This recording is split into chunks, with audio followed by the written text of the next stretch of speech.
flowing in their veins. Mackie and Judd on SKOR North and SKORNorth.com.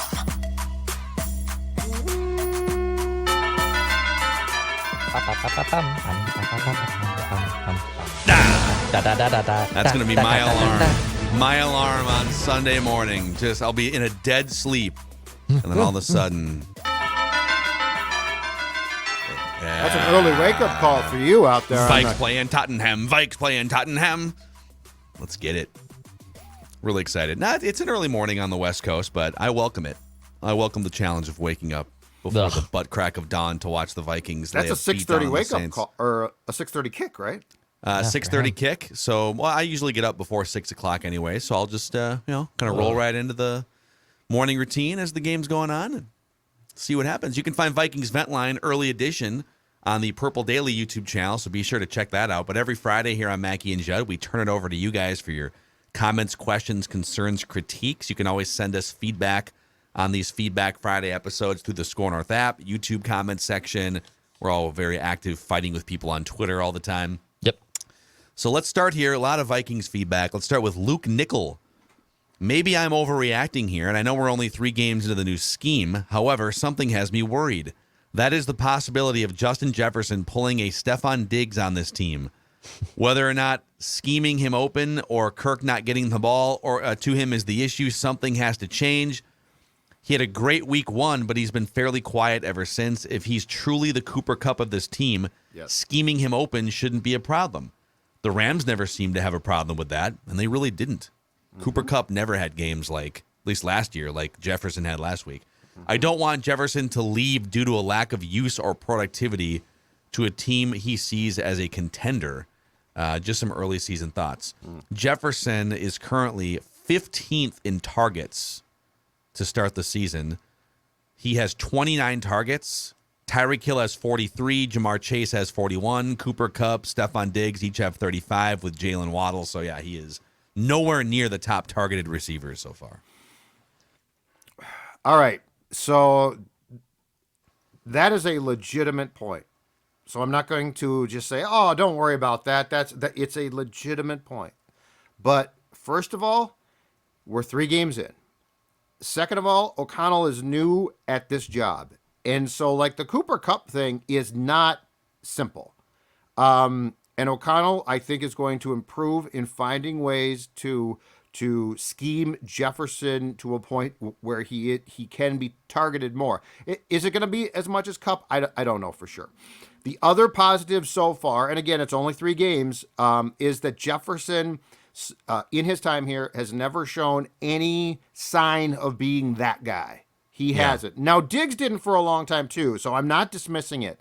But I think the legitimacy of this complaint or this concern and when it could be discussed would be at least 8 to 10 games into this year if this keeps up. I don't know, man. This is a tough one because I think the scheme is going to benefit Justin Jefferson more than just about anyone. It just didn't in the last 2 weeks. Right.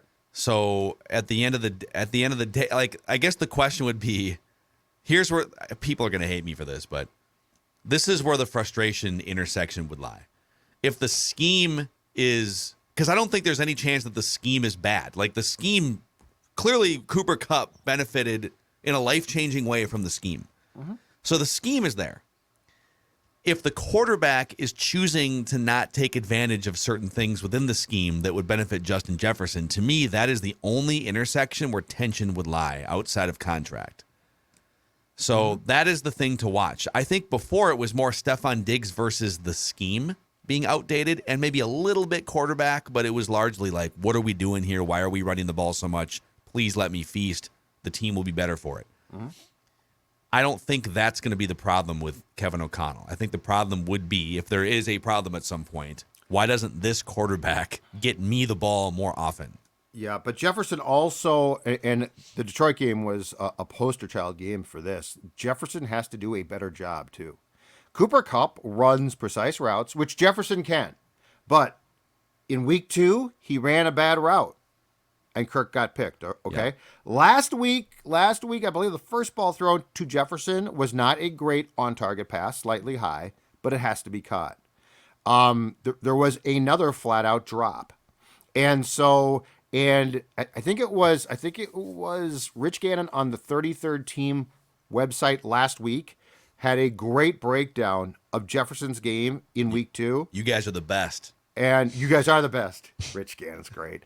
But the breakdown itself was outstanding. And he highlighted a couple plays again where Jefferson didn't come back for the ball. Like, you have to bat. Like, Darius Slay is really good, and he's going to try and kick your ass. But you can't just be like, well, it's Darius Slay. So I think this is a combination of Kirk, Jefferson, and O'Connell as well, feeling things out.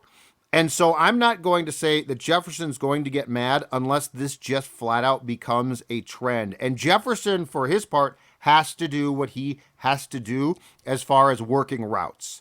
So I'm going back to, I think a lot of this is just a work in progress. It's one thing to say he's Cooper Kupp. It's another to say, what does Cooper Kupp do that makes him so special? And is Jefferson and the rest of the team doing all of those things? Yeah. Okay, Matt. Go ahead, Dex. I was going to say, too, Diggs, and Phil kind of alluded to it, too, Diggs' issue was more about the scheme. He wanted the Vikings to be more of a pass-first, pass-heavy offense, and he got frustrated at that more than he got frustrated, I think, at Kirk's lack of ability or lack of targeting at him. And with Jefferson, I think that what you have to worry about more is the scheme actually not working for him either. Like, I think Jefferson likes Kirk. Diggs likes Kirk. I think that's what you'd have to worry about if you're Justin Jefferson, is the scheme, which is supposed to be opening things up, actually hurting your best star player and your best wide receiver. We will find out in time. Matt Spitzmuller says, hey guys, love your show. Been around long enough to have followed you since Judd was at the Star Tribune and you guys were at 1500 ESPN. That is an OG follower of Mackie and Judd. Awesome. I watch your podcast about 3 times a week. I love it. Was wondering if you might have some consideration this week to the fans at US Bank Stadium in week 3. Have to say that the first thing that really pissed me off in this game was not our play on the field, but the boos that started to rain down after our second offensive drive. I heard those across the TV screen. They continued to crop up here and there throughout the first half during uninspired moments, and by the second half, I would say the crowd was more apathetic than disgruntled. You were in the stadium. There were some boo birds early in that game. What were they booing, do you think? Well, I think, first of all, I believe the first time that I heard them in unison was after the Lions took a 14-0 lead. Yeah. So the defense, the Vikings didn't have a good start. Football's a weird sport, okay? Because if you watch games, the boo birds in stadiums around the league, it's not just here, come out really quickly. Yeah. People are, they wait all week for a game. A lot of them are intoxicated when the game starts and then drink more, so it's not a normal sport as far as fans go. Mm-hmm. Baseball game, there's a lot of home games, right? So you don't hear a lot of booing but I guess I wasn't totally surprised because a lot of that game did seem lifeless and not inspired. But I understand that the diehards might get a little bit frustrated that 3 games into Kevin O'Connell's tenure, his team is being booed. I get that too. Yeah. Yeah, fans want this team to be super successful. And then now that you've got the facelift and now that the honeymoon of the offseason phase is over, now you want to see the results. I also think that the TV cameras don't do or the TV broadcast, I should say, doesn't do as good of a job of realizing how loud that stadium is when things are great. Like when that place is rocking and you're actually in the stadium, like you can feel that energy and it's extremely loud and it's fun and it's such an embracive atmosphere. It's hard to pick that up on TV. Like the Dome, you could hear when it just came across so loud on television broadcast. But like you have to physically be in that stadium to really hear that noise and like get into the game. Mm-hmm. I think I'm trying to think of the things that the Vikings fans would boo. I still think they're going to get impatient with Kirk if he plays poorly at home again before Kevin O'Connell. Now, what they're actually booing might just be like general failure. Correct. But I think Kirk, the impatience level for Kirk is going to be higher than Kevin O'Connell because O'Connell's new. So we'll see how that plays out. Ken Olson says, Can we please stop with how awesome Irv Smith looks in practice and just release him already? At this point, he has spent more time with the training staff than he has with the offense. Hell, I'll bet Kyle Rudolph has more playing time in him than Irv Smith. That's why he was drafted, right? Because Rudy was getting old. So Ken is very down on Irv Smith. This is the last year of Irv's contract too, right? Fourth year of his contract. Fourth in last year because he was a second-round pick. Yes, I will say this. I'm guilty. I am massively guilty of having told you about how great Irv has looked previously, especially training camp 21 in practice. Man. Yeah, so that's on me. I'm sorry. Release him? Premature in my opinion. But Ken, I apologize because I'm the one, and oh man, he looks great. He gets hurt, and now in the last 2 games, he's dropped 2 passes, including what looked like a sure touchdown. So Ken, until Irv Smith has a game in which he's outstanding and does not drop a pass too, I promise I will no longer tell you how outstanding he is. He's a serviceable tight end. He's solid. He flashed his rookie year. There's really only like 3 or 4 elite tight ends in the NFL.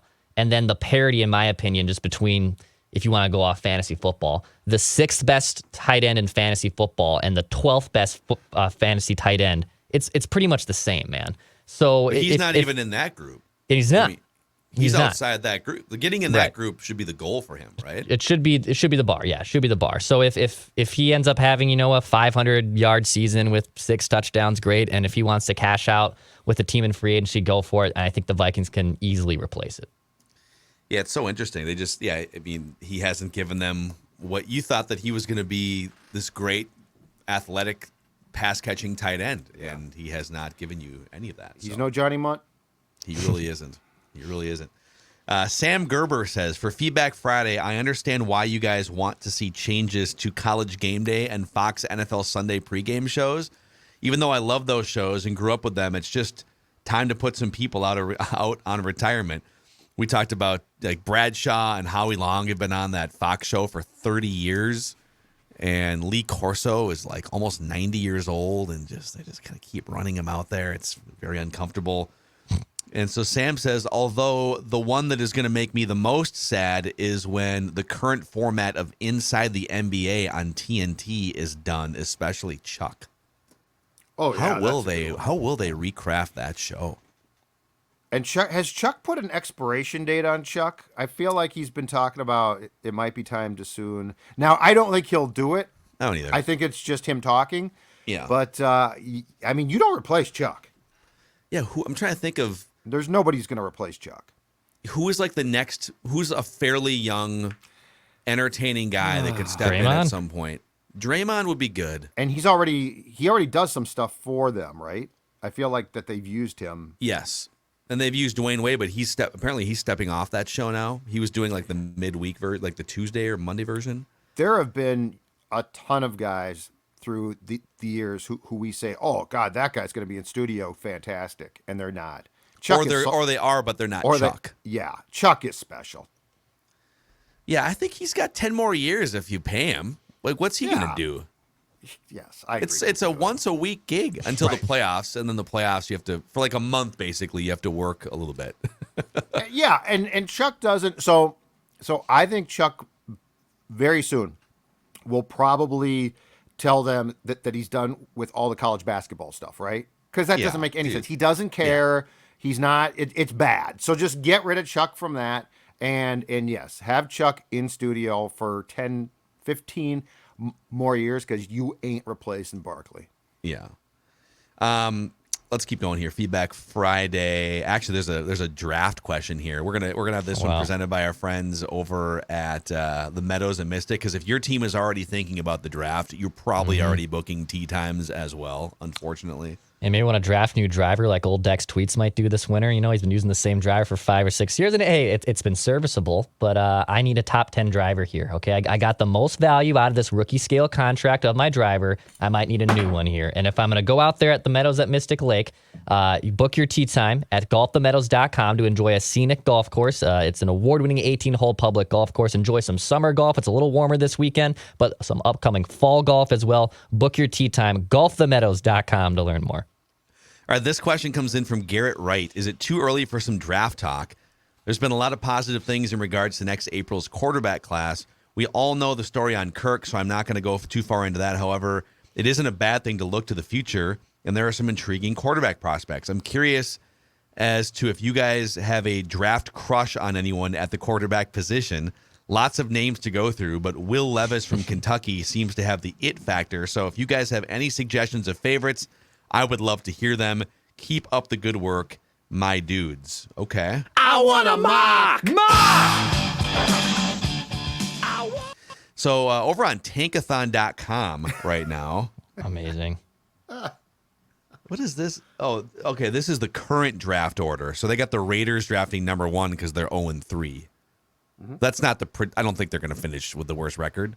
No. But based on the current draft order, the Vikings would be drafting 28th right now. And they would be taking cornerback Eli Ricks from Alabama. So that's who they. Okay. Now, they have 4 quarterbacks going in the first round, with 3 of them going in the first 5 picks.